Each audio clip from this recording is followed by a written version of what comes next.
d'abord, le thème des rachats d'actions, c'est le thème choisi par Aldo Sicurani, délégué général de la F2IC, notre rendez-vous mensuel avec la Fédération des investisseurs individuels et des clubs d'investissement. Bonjour Aldo. Bienvenue. Bonjour Grégoire. Merci beaucoup d'être avec nous. On parle rachat d'actions. Alors, je le rappelle à chaque fois, ce sont les entreprises cotées qui sont les premiers acheteurs d'actions aujourd'hui sur les marchés boursiers américains et ou européens. De quoi parle-t-on quand on parle de rachat d'actions, sachant que c'est un phénomène effectivement qui est en train de se développer fortement en Europe? Là où c'était un phénomène très américain il y a encore quelques années, on voit ce thème monter en puissance du côté des entreprises européennes. Oui, traditionnellement, les Américains sont pas des fans du dividende, en particulier parce que une partie très significative de la cote, c'est le Nasdaq, et que ce sont des valeurs technologiques donc qui financent leur croissance en réutilisant le cash en permanence. Mais en revanche, ils aiment bien le rachat d'actions. Alors, le rachat d'actions, c'est exactement ce que son nom indique. C'est une société qui va sur le marché pour racheter ses actions. Et alors, qu'est-ce qu'elle en fait ? Elle peut en faire deux choses. Soit elle les annule, et donc il y a une réduction du capital social.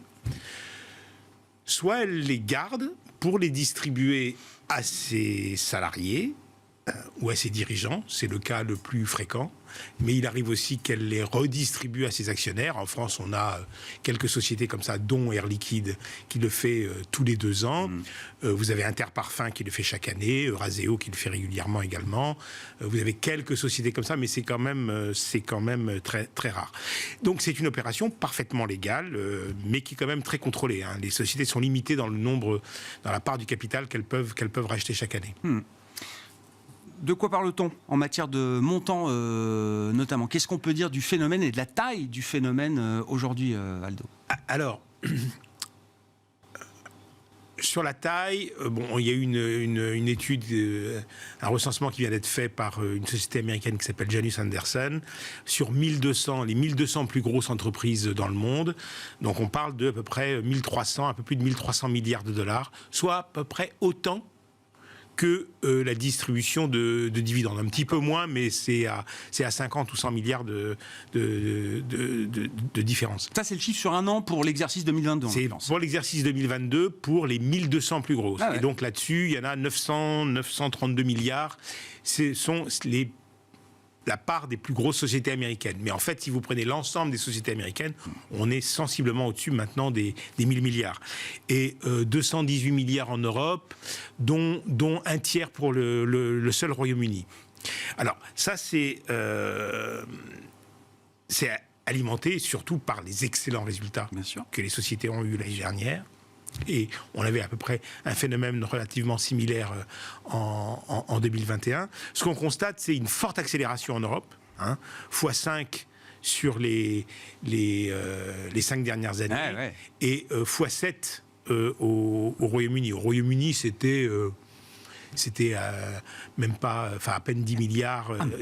À peine 10 milliards, il y a quelques années, c'était pas un sujet en Europe. On n'en parlait jamais des rachats d'actions. Ça faisait jamais l'actualité, entre guillemets.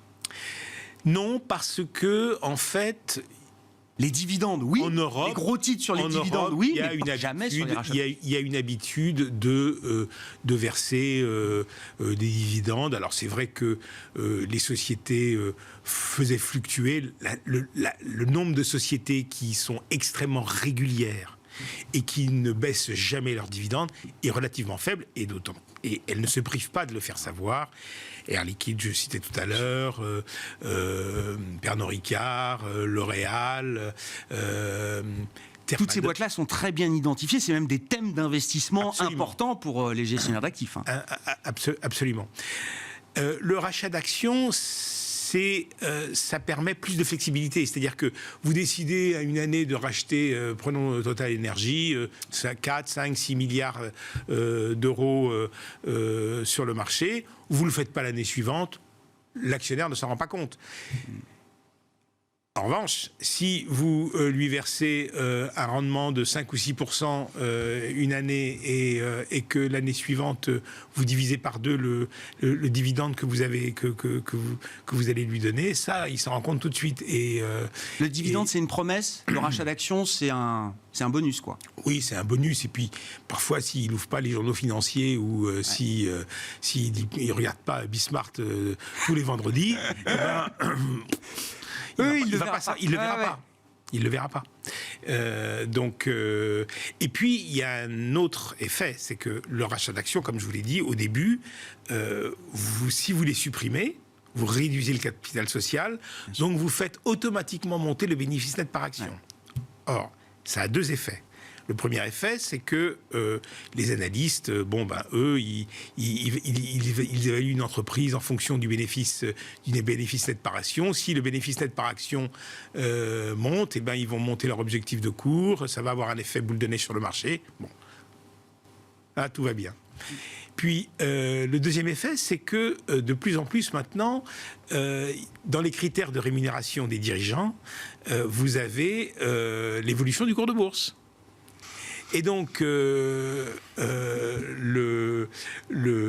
dirigeant, lui, finalement, que la société, s'il a beaucoup de cash, que la société mette 2, 3, 4 milliards, sachant que tous les investissements ont été réalisés, que les dividendes ont été versés, on réduit le capital de 2, 3, 4 milliards et ça va lui permettre de faire monter... D'optimiser un peu le package, quoi. Exactement.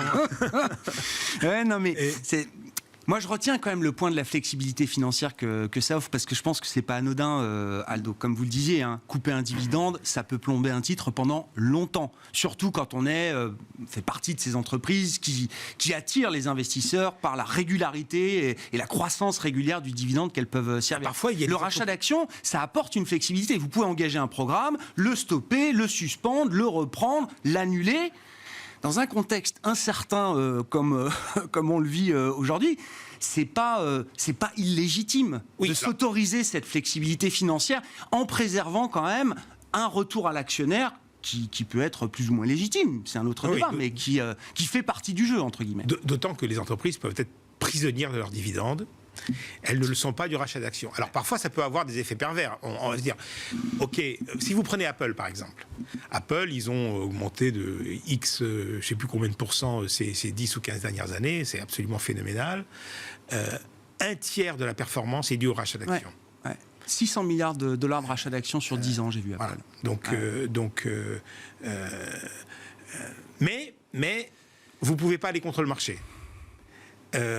Meta alors, il y a eu la hausse des taux qui a fait baisser les valeurs technologiques, mais il y a eu cette frénésie d'investissement dans la réalité virtuelle qui n'a pas pris. Et donc, Meta a eu beau dépenser pas loin de 70 milliards de dollars dans les rachats d'actions, ça n'a pas empêché. Meta a racheté ses actions au prix moyen de 277 $. Aujourd'hui, on est à 240, mais c'est tombé à 100 à un moment. Donc, ça n'a pas empêché. Donc, ça n'a pas mis de plancher au cours de bourse pour autant. Ça a peut-être ralenti. Non, mais bien sûr. Mais il serait peut-être descendu encore plus bas. Oui. Mais ça ne permet pas de masquer toutes les vulnérabilités ou toutes les faiblesses d'un cas d'investissement. Bon, et puis il y a aussi l'effet d'image. Parce que quand vous regardez aujourd'hui dans la situation dans laquelle les États sont avec le quoi qu'il en coûte, dont on essaie de sortir péniblement. Quand on voit une société qui va dépenser X dizaines, voire centaines de milliards d'euros ou de dollars dans une politique de rachat d'actions, ça donne des idées au gouvernement qui sont... Et aux États-Unis, par exemple, ils ont mis une taxe de 1% sur les rachats d'actions. Donc 1000 milliards de dollars, ça fait toujours 10 milliards qui tombent dans les caisses du Trésor. Et là, Joe Biden parle de quadrupler, de passer à 4%. Alors bon, avec les républicains à la Chambre, peut-être pas... Mais bon, et je constate que l'État français aussi également a une idée de taxer les rachats d'actions. Donc, pour ceux qui, comme moi, ne sont pas des fans des rachats d'actions, pourquoi pas? C'est une bonne façon de remplir un peu les caisses de l'État. Qu'est-ce qui vous gêne, Aldo, du point de vue d'un actionnaire individuel C'est une bonne nouvelle ou Oui, pas? Parce oui. que évidemment, c'est un surplus de performances financières, de Oui, gains mais financiers pour l'actionnaire, ce qui est parfois peut-être en meilleure position pour réallouer le capital qu'une entreprise.